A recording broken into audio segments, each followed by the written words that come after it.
Stop ruining your clusters with these 3 easy layering tips. Welcome, I'm Ingrid Carlsen, and I'm so glad that you're here with me today. If you struggle with layering or making clusters, then this is the video for you, and make sure to save it into your playlist so that you have it to reference back to. If when you're layering, your page or your clusters seem to lack depth and interest and they just feel flat and boring, well, that's probably the number one culprit, and that is using all flat pieces. Whether it's printables, store-bought ephemera, or die cuts, your page will lack depth and energy, and it needs those tactile pieces.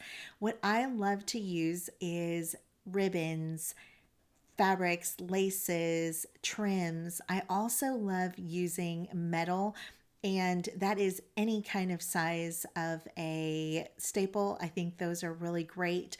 Also, a paper clip would take your page to the next level, and probably my absolute favorite are big safety clips and bulb pins. Just adding one of these to the bottom of your element is going to take it to the next level. If every layer of your page has the same thickness, then your page is going to feel one-dimensional. It's going to feel like it's missing something. And you don't even need to go 3D necessarily if you don't want to bulk up your pages. You can just make an element that interrupts the smoothness, like I said, with a staple or a paper clip. As you can tell, this is a really chunky journal, but I wanted you to see it so that you can see the dimension and the just yumminess of the pages. And that is because if you notice, all the pages that I'm going to show you have a lot of different elements. Now, they're not necessarily extremely bulky, but they add so much interest to your pages by just adding, it can be just a little snippet, like right there, it's just a little piece of a old tablecloth, and it adds so much interest.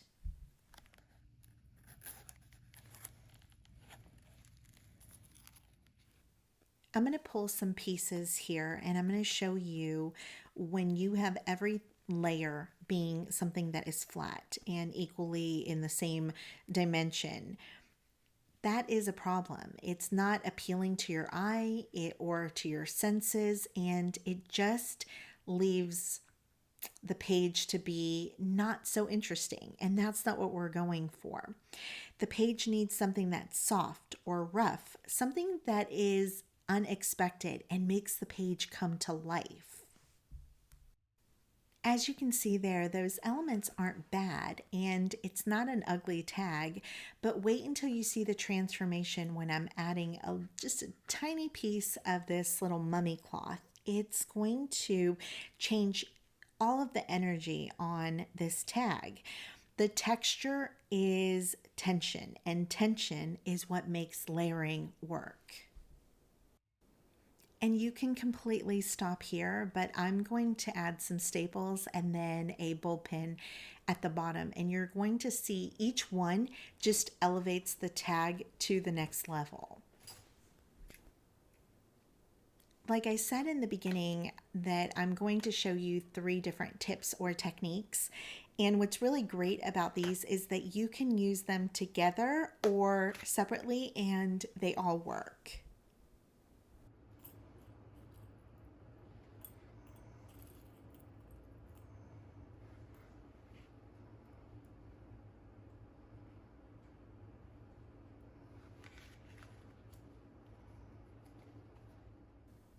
And even though I added a little bit of extra bulk to this tag, it really isn't a lot, especially when you see how much interest that it adds to the page. Now the tag is charming and full of life, and it tells a story. For tip number 2, we're going to talk about the size of your ephemera. When you have too many mid-sized pieces, nothing lands. There is absolutely no interest, and I'm going to show you some examples here. In general, people instinctively reach out for pieces that are generally the same size, whether it's tags, labels, journaling cards, tickets, and they layer them in piles. And the result is a spread that feels a little meh. It's not high, it's not low, it doesn't have a specific rhythm, and nothing can stand out when you do that. When you fall into the trap of creating pieces that are all generally around the same size, it gives no scale variation and it makes the piece feel flat, just like what we talked about with tip number one. Your page needs scale contrast in the same way that it needs texture contrast. When you're starting out with this, you can use a little formula where you have one large anchor, then a medium accent piece, and then a tiny detail. We talked about this in my other book where I showed you the tiny little composition book and how you could make a collage with 3 pieces. It's generally the same idea and it just works every time. And this tag is already looking so much better with the variation of the different sizes.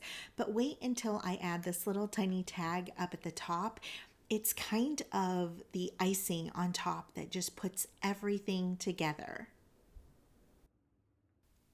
And the more that you practice this, then the more you can keep adding more pieces and adding to the visual interest.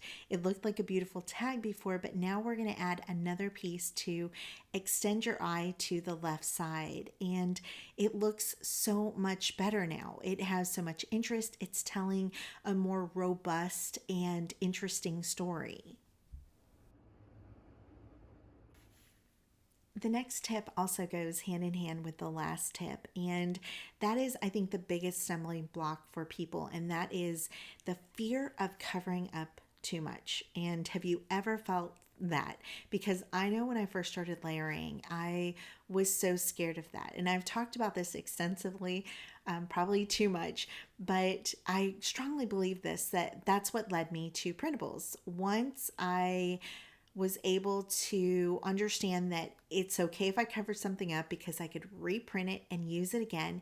It gave me the permission to use pieces for styling. And even if it's just a glimpse of the paper beneath it, or maybe the tag or ephemera piece, that it was okay to use it in a stylish way. Here is my general rule of thumb. If you are scared to cover it, that might mean that needs to be your focal point. So start treating it like that. If that's the case and you want to still add layers, but you don't want to cover it up, you can always use something that's transparent like vellum, tracing paper, a window pocket, or you can build your cluster around it. But then you're going to want to have that as being your, what I'd say, main act. And that brings me to the next point, and that is I like to have one that is a lead, one that is the support, and one that is the surprise. My lead is usually the anchor.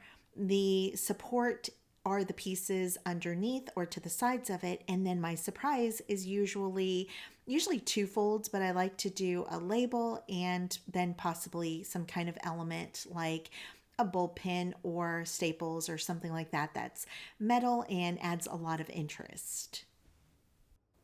And here's the thing, this is your art piece. Don't allow the fear of ruining it to keep you from finishing it or from exploring new stylistic choices that you want to use, or to push yourself to creating something different, because that is where true growth comes in. Layering isn't destruction, it's storytelling.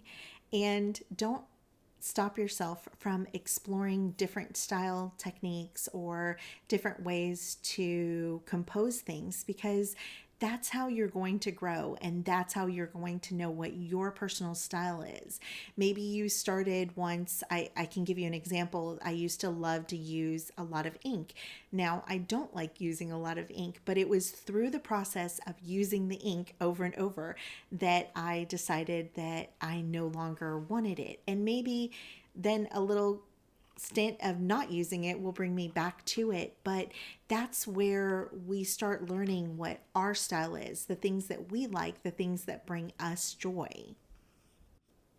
And if you're still scared, and listen, I get it, I've been there, I know how you're feeling, then don't use so much glue. Use a little drop of glue, put it together, and then if you don't like it, you can always take it apart. Now, if you're using a very strong adhesive or something like Fabrifix and you've put it down, it's going to be pretty hard to take it back up. So just be cognizant of that when you are gluing pieces down. To sum it up, if it's flat, add some texture. If it's mid-sized, shift the scale. And if you're afraid to cover it, highlight it instead. And that's how you can start layering everything without ruining anything. And remember that you don't need to get it perfect. You just need to keep building, keep playing, keep discovering one layer at a time. And all of a sudden, it'll make sense. It'll be your style and you'll love it. And for the last tag that I'm doing here, I wanted to kind of incorporate all three of the techniques all in one. You definitely don't have to do this, but if you like extra and you don't mind a chunky monkey journal, then this is definitely one that I would screenshot and use for inspiration, because it does use all of the different elements all bundled up into one beautiful tag. I want to thank you for being here, and I hope that this video brought you one step closer to being able to not hold back when you're layering and to go experiment and play. I want to remind you today that you are allowed to take up space. You are allowed to tell your story.